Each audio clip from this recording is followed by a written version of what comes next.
Let's discuss question number 20 now. So this is some sort of a potato race. Now there's a bucket kept here and there's a potato here at a distance of 5 meter from the bucket. And then subsequently what they have done is arranged at a distance of 3 meter the next potato. So the game is like this. You have to start from here. You have to run, pick up the potato, come back and put it in the bucket. Then you have to run from here to here, pick up the second potato, come back and put it here.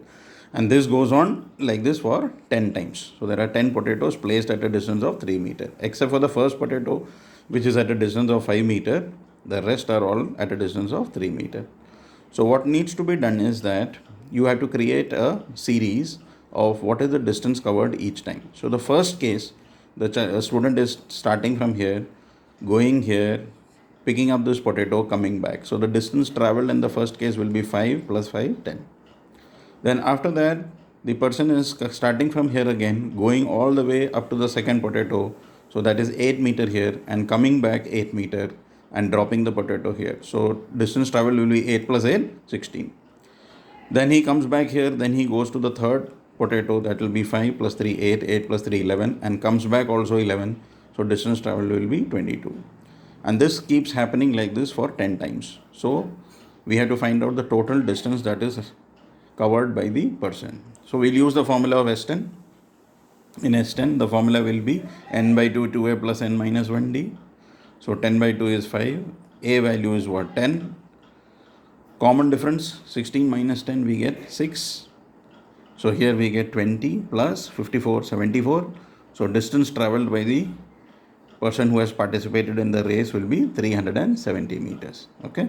So since the n value is given 10 because there are 10 potatoes, we are using the value of n here as 10 and total distance will be 370. Then the next question in 8.4, the slightly different question. Here they are given an arithmetic progression and you find that this numbers are decreasing. So common difference is negative 4, right? 117 minus 121, negative 4. And now the question is, which will be the first negative term, or after how many terms will be it become negative? So ultimately it will become negative because it's a decreasing series. So it will keep on subtracted by 4 and at one point of time it's going to be less than 0. That will be the first negative number. So since we know that any number which is less than 0 is negative, so I'm going to put this condition a plus n minus 1d less than 0. Okay, so the nth term should be less than 0. So this is the formula for an.